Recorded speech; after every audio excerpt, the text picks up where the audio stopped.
Hello, I'm MrReeeee and welcome to another video with MrReeeee Real Talk. So we're looking at the Wowhead interview with Ion in World of Warcraft coming ahead to patch 10.15, and I just thought, I'm making some content. I really wanted to be some sort of influence in this space. I love the game. I've played it for so many years, and I just want to start doing this kind of content.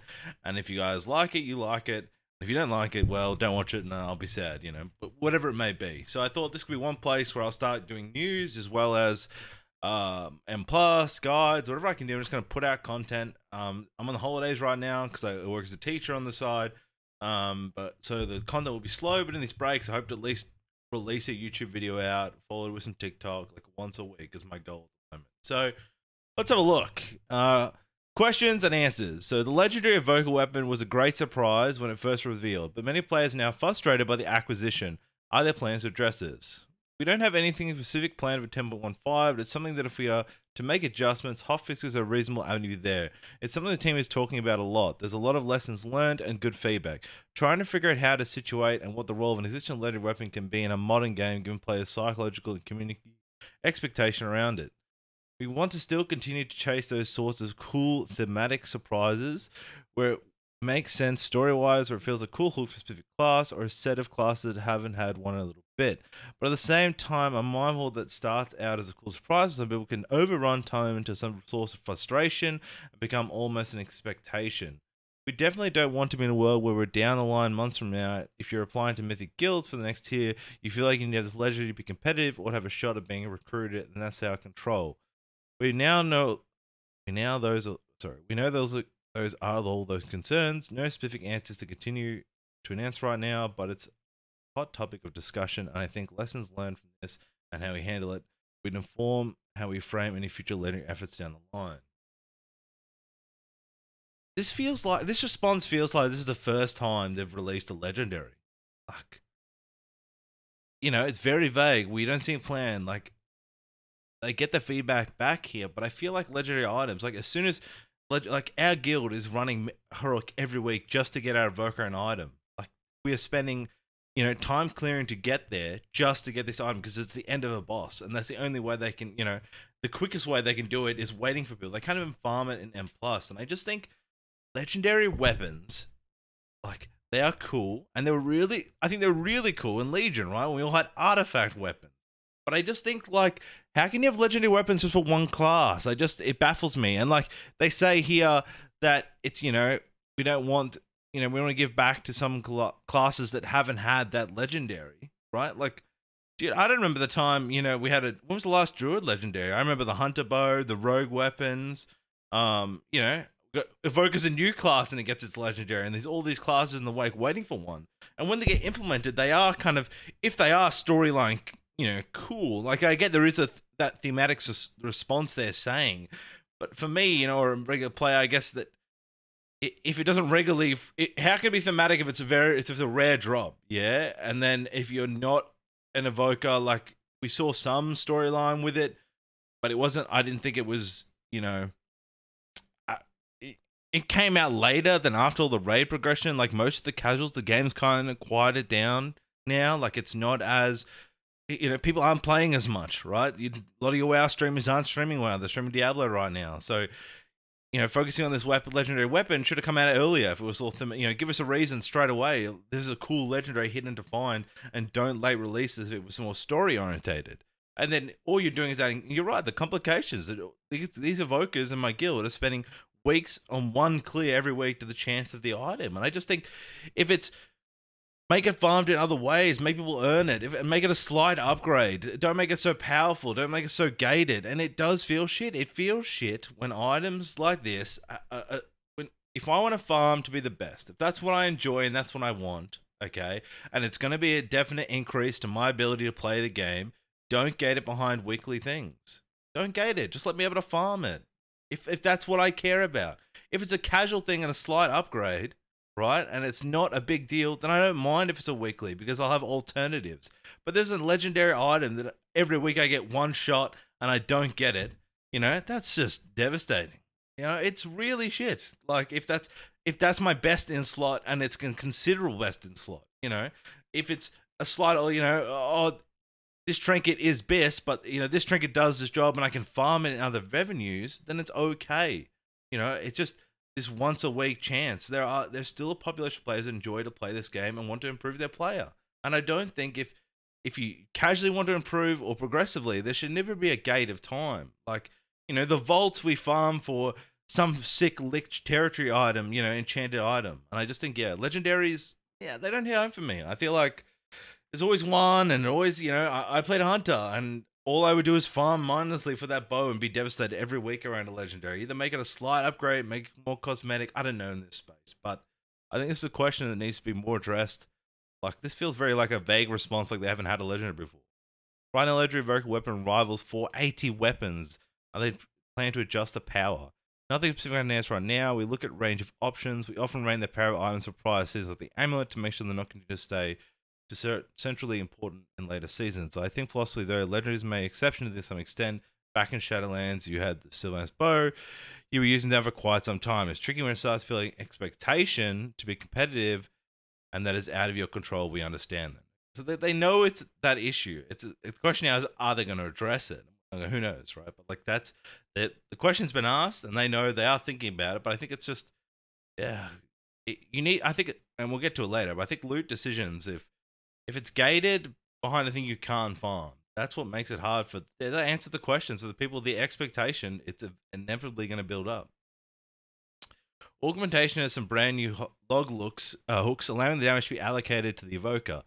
And there are any plans to implement these spells like Windfury, Totem, Chaos Brand, and Power Infusion. Not currently. Part of the key difference with augmentation is that there's other examples you gave are not spec or classes that are balanced around that contribution. They are tuned independently, and that is a perk. If you have Mystic Touch, you might have multiple sources in a group, and attribution becomes tricky then. It's not quite apples to apples in terms of the comparison.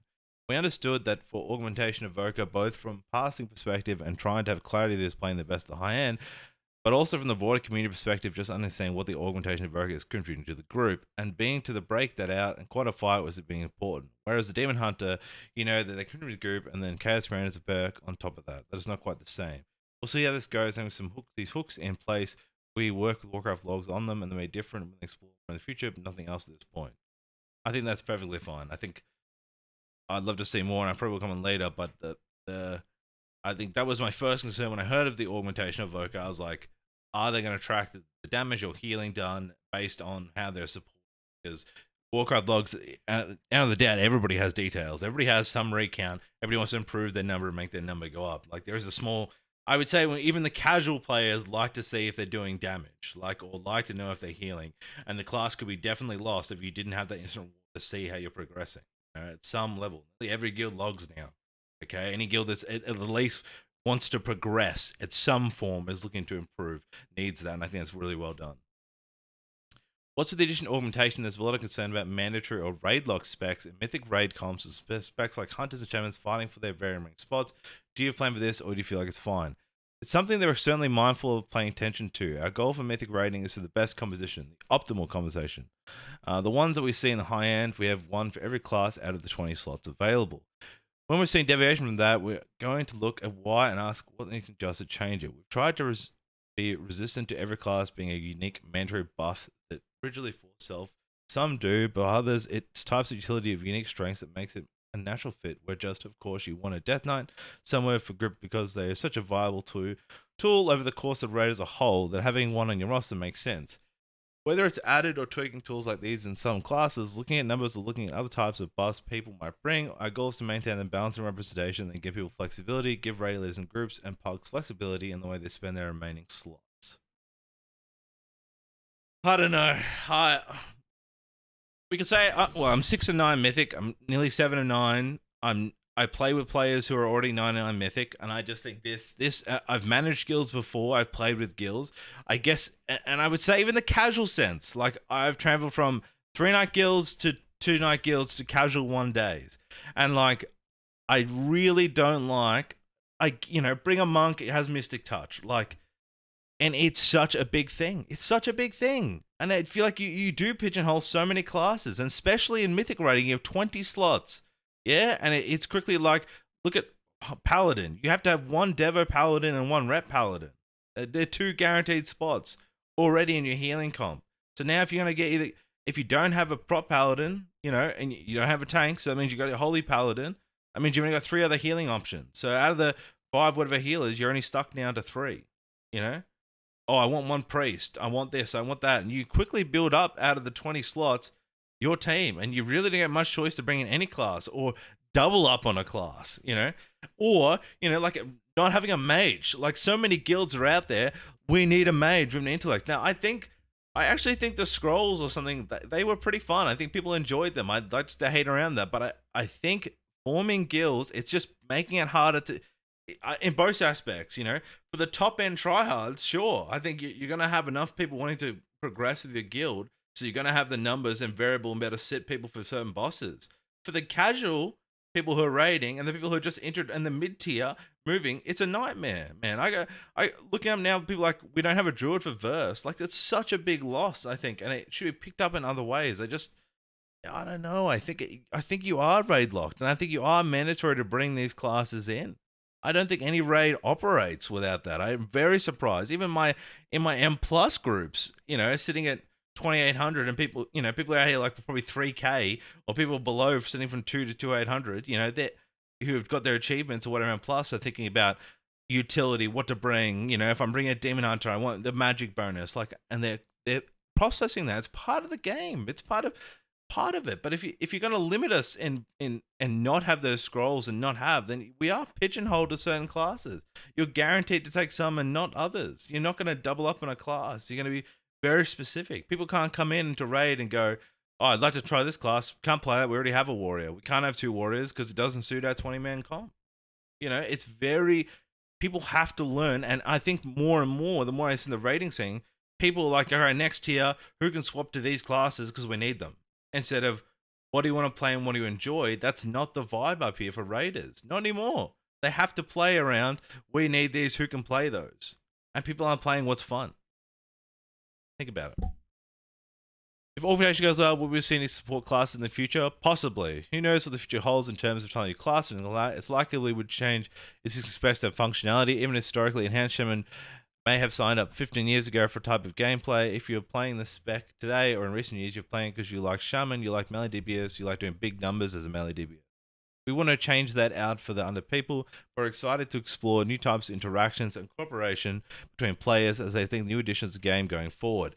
If this is successful and players are telling us, then we wish we were more flavors, then we wish they could melee version instead of range. That's something we could look forward to. I mean, you know, people are always asking for new classes. I remember the time, hold on, I'm going to drink here. I remember when we had like we died a mind with Mechagon. We're gonna have some engineering class, and you know, whatever class, bring us new things. We love new things. New is better, right? That's like classic Riot. You know, we have bug problems, but here's a shiny new thing, and we love shiny. You know, shiny's good. Classes and rogue rework. I'm not, you know, I've got much to say around this, but we'll read about it. That's not going to be in 10. It was 10.5 as announced. Rogue rigs will be coming. What happened to those? That's not going to be in 10.1 at this point. It was if that wasn't clear, we're planning a later patch coming soon. But ultimately, this is part of the peril of announcing stuff at a time. Stuff changes, stuff moves and bounce. Okay, there are a bit of issues with their releases. Honestly, something as simple as a person flag to do the work may real life situation come up and be out of extended illness. We need to shuffle things around. We're real life people. Makes sense. I often wait for the right person who's the expert to do that. Then something to pick it up. It might be unfill it. We make those moves all the time. Blah, blah. Yeah, so they're going to make, sorry, rogues, you have to wait a bit. How do you feel like 25% health increase went? Are there plans to do it in the future? I think overall, there's obviously an initial period of adjustment in terms of how the tier has played overall. Healing HP has to play a health and damage intake ratio to be overall in a healthier place. I agree. I think there's a lot less one-shot mechanics in high keys, and even still, there's a few M plus dungeons that I'm like, how are you going? Like Alderman when the bleed and the knockback comes out. I don't think there's something we're currently planning on repeating. Though, as always, we're going to keep an eye on combat time to kill all that. As we might have mentioned, we rolled out Season 2. Really, in retrospect, we should have done this start of Dragonflight because it took a while. The talent system didn't game. Comparing Shadowlands numbers and Dragonflight numbers, the sheer amount of survivability on the defensive side and throughput on the healing side that they got baked into our classes just by having the talent system and giving all those people tools that sometimes they couldn't have had simultaneously. It recently just increased the power of healing in the game drastically. We realized late in Dragonflight beta and kind of the math, and when comparing the size of numbers was scary. The math leaders think that we should increase healing by 60 to 7% as soon before ship. Friendly got scared. There's a very big chance to make. And so we split the difference and we saw the end of season 1. We really should have just done the whole 67% up front. Okay. What season 2 represent was going the rest of the way there, but the way everything scales, the way the game is built, it's just people getting more stats, throughput, health to increase similar rates. And so just because everything's 34% more stats across the board, that we shouldn't make things back out of the whack, particularly with our secondary borrowed power systems or things that are probably auxiliary growth. We think we should be good, but as always, we're going to keep an eye on numbers, keep an eye on feedback. It's telling them when healers are telling us to heal influence and making videos saying, hey, I think healing is too powerful right now, that will catch our attention. Healing is too powerful right now. Bro, I know they dropped a C-bomb here. Healing is hard. In M+. Okay? Healing is hard. Healing is hard. I don't know what to tell you. When I played my Pro Warrior, I spam my rotation and run into packs. There's a mental load of an expectation of the tank knowing routes and stuff in M+, but at the end of the day, I'm just spamming interrupting. Healing, there's like panic buttons. If somebody dies, it's on you. You've got to manage, like, watch everybody's CDs, like, and make sure that you don't overlap your CDs. I think some of the boss fights are super good for healing, and some are not. Then you got affixes that are like, holy god. First time we're seeing affixes, the DPS have to do something. We've been doing, we've had orbs and stuff we had to manage for multiple seasons, but like affixes on top of that, and you've got high intensive healing. Like, it's a hard role, and you can see that in M+. Okay. I would love to see the tank, healer, and DPS statistics. What are the most played classes? I'm sure it's going to be DPS, tanks, then healers. So, I think the upgrade to healing was really good, but too powerful right now? I don't know. Warlock pet customization in patch 10 looks great. We'll see something similar to pet classes in the future. Yeah, cool. Certainly, we're looking at vectors of visual cosmetic both players and their pets. Warlock pets are iconic sort of class, but they don't have as many cosmetic hunters. They can choose from everything tame. A lot of great community feedback. We'll see what the future holds. Yeah, I think customization of class is cool. I think some of them are outdated.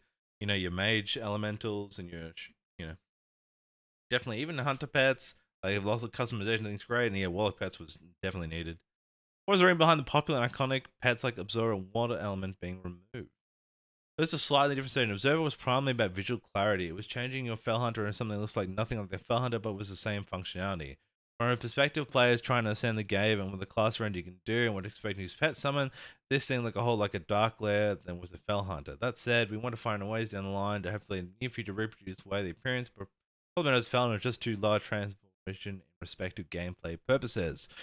What amount is a little different, is not totally gone, just summon now and just by using Ice Vans as opposed to a standalone pet. The standalone pet summon had a very low pick rate to begin with, and thinking through interactions, is the cast Shoehorn into being a pet class as opposed to just a pure range caster. Most players prefer to be pure range casters. They've seen from talent selection Watermont is a part of the original Walker 3 fantasy of a mage and Azeroth can bring to bear. I think moving to Icy Veins, it keeps it part of the fantasy, making it more practical, more impactful when it's around, but crystallized mages is not a pet class in line. How many players have lately been playing? Okay, so they were really into the thematic at the moment, I feel like. A lot of these responses when I'm reading so far is like, we wanted to keep the story good. We want to do it to keep the thematic feel. Thematic is the game of word of the day in today's responses. Word of the day, thematic. Before season 2 began, it was announced the number of pieces drop bosses was slowly reduced. It's just happening at 10.5. The plan to come out 10.5 in a sense of fact that less tier dropping, which sounds like a nerf, but obviously after the catalyst out, we otherwise becomes the best route to obtaining those pieces and actually let a loot occupy the set piece feels worse. That's a really good change. I think this is much needed. I think, early on in week 4, you probably had all your tier pieces, and now the catalyst is out, like, increase the chance of the other items. Again, I think loot, I think that I actually enjoyed, I think personal loot was way better. I'm going to say it now. Personal loot was way better. Like, I think this kind of stuff, farming tier, rolling or something. Today I did, last week I did a whole heroic clear with pugs on my warrior, got no loot. This week I did a normal clear on my new evoker, got no loot. Just cleared 6 bosses, got nothing. Took me 3 hours. 3 hours of pugs, got nothing. Lost every roll. At least when personally there was a chance I might win. And I think, increasing that chance but reducing is such a big point. That's the intent, more asking around that. No, it should be 1 to 3. Okay. Have you felt the upgrades has gone, and why did you add the Mythic track to 10.5? We felt the upgrades. We initially rolled out upgrades thinking controversially, wanted to make sure the very high end of our gear range was something you still want to earn by doing hardest content, and wanted some safeguards there. But it ended up going as maybe kind of counterintuitively devaluing the Mythic raid gear, because upgraded hero gear could get so close to the item level they were having here players that didn't feel worth spending the time to Mythic raiding if you're only in a 3-6 item upgrade to emulate bosses. Adding the Mythic tier is kind of making sure reinforcing the best gear available should be coming from the hardest content, not the second of upgrading. They said overall, as we moved ahead to the next season, graduating this gear, we have to make sure the upgrade system isn't overshadowing ongoing motivation. There's definitely some things to look in terms of a rate of how upgrades play out. The ratio of flights and players who effectively are kind of omnipresent and not considered at all. We just think through how the system's played out online, but maybe some tweaks there going forward. But I think the Bling players more gear agency is something that was my main goals. We're excited, happy about how it's played out. And I think unifying upgrading across different kinds of content, giving outdoor players a progression track of their own, and giving raid players access to Mythic style upgrade system that dungeon players have enjoyed the years. All those feel like wins. Yeah, I think adding that extra level of upgrade, I feel like that definitely justifies. We would talk like straight away. This is the first tier, instead of a Mythic raid tier, where we were like, well, instead of doing the first 3 bosses, sorry, I'm gonna just instead of doing the first 3 bosses of Mythic tier, we just kept re-clearing Heroic because the other was nothing. So we just either cleared Heroic, did the first of Mythic, and just locked out. And if we wanted those items, we just get in Heroic and get them. They were like the same eye level as the first few bosses, and it kind of made those bosses kind of, but and that too. And the retrospect too, we didn't have to clear the first 3 bosses. We just could lock out and continue progging, which is always fun. How do you feel the general chase item acquisition has gone? With specific items like trinkets or very rare items, some players would like to steer things back toward dinner or bad luck protection systems. Yes. It's a fine line there. The value of chase is a chase. It's excitement when you get the thing. Okay. Let's get real right now. This is how I feel. My druid has been 4/4/3 eye level max level has been played since the start of Dragonflight. I have killed Vortex Binnacle 36 times, and the Rain Song trinket has not dropped. Now, the first 10 times, the chase felt good. The 20, it did not. The 30, I've stopped trying to chase the item. Now, that's an item that I can go to M+ and chase every week, and if I want to chase, I can chase it. Yeah? I think this is what's missing when we talk about chase. If you lock an item behind one boss a week, it's not a chase. A chase is an item I can work towards. I can earn. If it luck of the drop, you can have I don't know, some super rare items and the chase, but I think you need to go. This Master Loot system in raid is terrible. It feels terrible. It feels terrible as a player to go into a raid with 20 people and roll against your friends and snipe each other and knock at the item, and the item not even drop. It's terrible going into re-clearing. Like we're still re-clearing for, like I said, the legendary item and trinkets from Neltharion Heroic, right now, while we're 7 and 9 Mythic, we're still going back for those items because people don't have them, right? And we can't, and we clear them, and they don't even guarantee drop. What are we chasing here, guys? It feels shit. Like this needs to be fixed. There is a limit of chase, yes, but there also has to be some protection because group loot is frustrating. I'm frustrated hearing this. And I think it does need to be reworked, man. I think casual or not casual. Yeah? If you can't funnel, I think for the top ends who can funnel is probably better than we can't even funnel, man. We're just trying to log in once a week and get an item. And we have to re-clear since start of season 2 to try and find these items, and we haven't got them yet. And there's no other way to get them except one boss a week, a kill. And then it has to drop, and then it has to be rolled against. It's not. I get the excitement thing if it was like personal loot. I get the chance of the item every week. Not I get the chance of it dropping and then having to roll against other players because it's on the same loot table. For a slight upgrade to individual. If it's a legendary item that everybody benefits. And I guess increasing DPS of one player benefits the group. But if it's more of a communal thing, sure, the chase is there. If it's an item, like, brain spark right now. If it's an item that increases your raid team, like it's an item that a buff or something, consume this buff, 5% DPS upgrade, what something very legendary item or something that we're all farming that can drop for the raid, great. But if we're farming an item for 5 people, like those trinkets that are out now, which are multi-classed, that the chance is every week it has a chance of dropping, not guaranteed, and then when it drops, everybody has to roll for it. Then it never comes. It never comes. Like, this needs to be fixed. We understand across the player base that millions have led to the definition a meaningful portion of the community that is frustrated. Yeah. And not gotten the thing. Ideally, we'd have more of one singular chase item and variety of different things, such as most everyone can, okay, I haven't got the thing, but lucky got this thing. So there's some noise and asymmetry to all versus just have and have nots. The flip side guaranteed sort of term acquisition, whereas via dinner or other type of system that just isn't the same of excitement. The satisfaction that I got the thing, but there's something time-honored cool and completing about running up to see what boss's corpse if you kill the boss because something that you're hoping for as part of your raid group you want to see your friend get and does the same require some amount of uncertainty. Yeah, that is. But the problem is it's a raid loot item. It's not a personal item. So I don't get to see my friend. I get to see my friends argue and compete for loot because they wait so long for the item and then they have to roll against each other.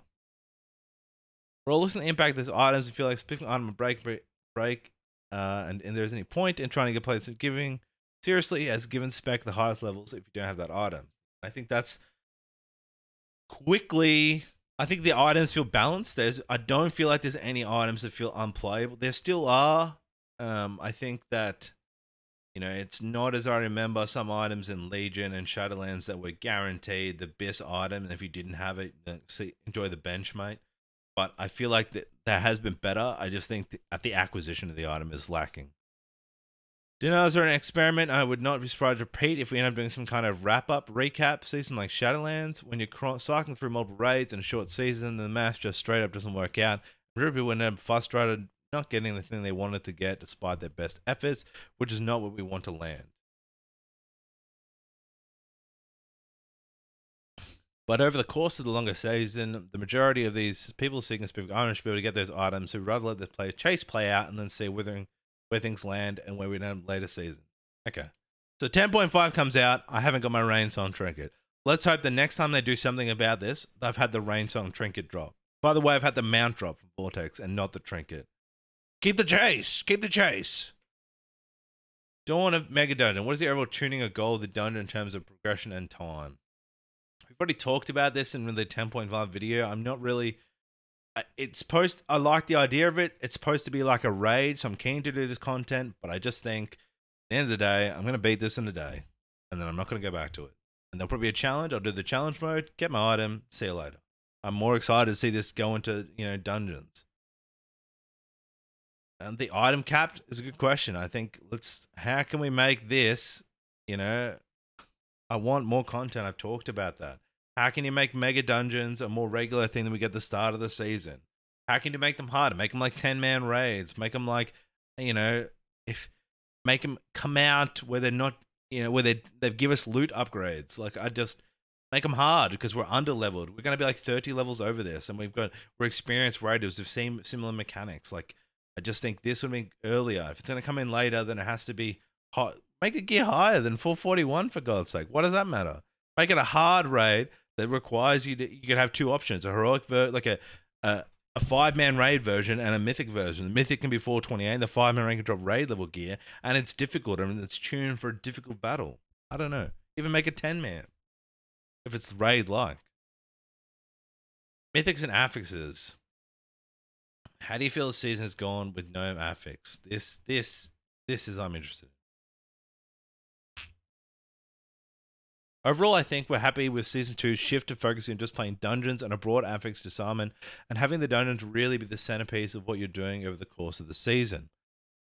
A lot of problems that a system were introduced to solve in past expansions, namely like making it feel fresh or more playable when you're running the exact same dungeon a year and a half, and while those runs don't exist anymore. I think we're really happy with how the dungeon rotation approach has worked in Dragonflight.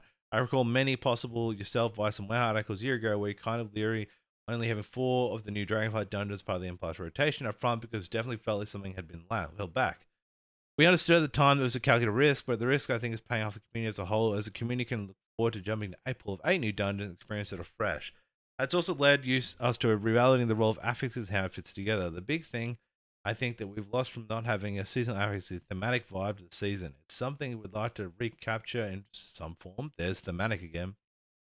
But it's nothing specific or concrete to announce right now. Overall, though, we'd happy to focus on letting the donuts be the centerpiece and letting the affix be the side dish as opposed to how it often felt first and last. I don't know, man. They say they want to be thematic, right? And then they give us frickin' Incorporeal and Afflicted, man, which are disgusting affixes that I can't focus and enjoy the dungeon because I'm spinning my camera left and right to find the bloody thing to dispel it and stun it. And let alone all your ook DPSs out there who had to do something, are like, in freak out mode because they have to do what a healer's been doing for the last few seasons. But I think the affixes have felt so much better than they had before. I still think Tyrannical needs to be reworked as an affix. I don't think it's enjoyable at all. I don't think people like Tyrannical Weak. Like, that needs to be, I don't think people like these 7-minute boss fights with the chance to one-hit you. I think that needs to be re-looked at for affix. I'd love to hear people's opinion around that affix. Fortified, sure, and I like mix it up. I think Entangling's been fine and they haven't been. But I also think there are affixes in there that made M+ fun. Have you heard that for Blizzard? Fun? Yeah. Okay, Reaping was fun. Kill the monsters, and then you get to pop all your cooldowns to do again. Hell yeah, that's fun. Okay? The affixes with the back in Shadowlands where you had the 3 options of the runes or whatever they call the relics, and you'd pick one of the relic and you got to like have all your mana back. You got stealth. It got us to think about new pathways through the dungeon. Okay? It got to add elements of strategy. Okay? Some of these dungeons are very linear. I did some guides recently. Some have different paths, some do not. It's the same thing over and over. Yeah? And that does, I didn't really get the thematic response, but just having something that changes the way we play the dungeon is fun. Make it more fun. Okay? We're not even talking about the other issues about people finding into groups of M+ that we're struggling with and the amount of player base. Bring back those fun affixes. Okay? The last Thunder one in Season 1 was not fun. Running to each other and you get stunned was a pain. But you have had some good ones. Even the portals with the 4 mini-bosses, because you could move the boss around and then say portal. That was fun. I think they just need to try more fun things. It benefits. Okay? The small haste buff, but then you get stunned, it was more of a pain. Yeah? It wasn't a choice, it was strategy. You just got punished hard. Yeah? I don't think the other ones had that. The ones that have been good haven't had that punishment. I think that's just something to look at, It could have just been like you either find the other person and get a buff. It didn't have to be the stun. I think that's more of the issue there. How do you feel like rework affixes gone? Do you like passenger affixes? Overall, they're pretty happy with a couple of new ones. And Corbin, I think, is a healthy spot, as does the team. What? These are terrible. People hate these affixes. No one is going into M+ like, oh yeah, what affix is it? It's Afflicted. Oh yeah, it's Incorporeal. Oh yeah. No. And like, you have to then center yourself around classes that you're like, oh, back to, we're talking about M+, and we're talking about rating, about people are locked in. Oh, you have no spell, I can't bring you. Oh, you don't have a long CC, I can't bring you. Oh, you're playing Hunter. If you miss a goddamn trap, I'm coming for you, bro. Like, Afflicted is one of the most likely to see further interaction after the season. Ideally, I think the term of passenger affix applying, you have become clearly hands-off affix, something the team would prefer to avoid. But as Dibbler to make form to week, the affix may more of a burden or direct impact on gameplay specs or roles than others have over time. Part of the original decision and philosophy of access going back all the way to ways the Origin system of Legion was to have a little bit of role specificity to some of them. Bro, people are having trouble forming groups because of role specificity, and then you're adding more to it in a small 5-man group? The feeling of this is an affix is probably meant to impact range players, or one probably impact melee players, or tanks, heals. Reeal is just a group from week to week of friends. People regularly running dungeons together, some variety, experience, some ups and downs, but recognize that it feels like in a pug scene, someone makes some of the classes mandatory, yep, and totally undesirable. That's problematic and something we want to avoid. Well, you're not, bro. That's exactly the problem. And also, it feels true, like you completely ignore an affix and someone else's job, and the means of, on one hand, the dupes freely pounding his keyboard and sweating like the other is dancing. We don't want that level of disparity with the group. It's fine, I think, healthy to feels like some people are going to take talent choice, allow them to step up and handle more of the load, and let others take a back seat. That everyone should still be involved. Fail. If you don't think it's a fail, tell me why in my chat.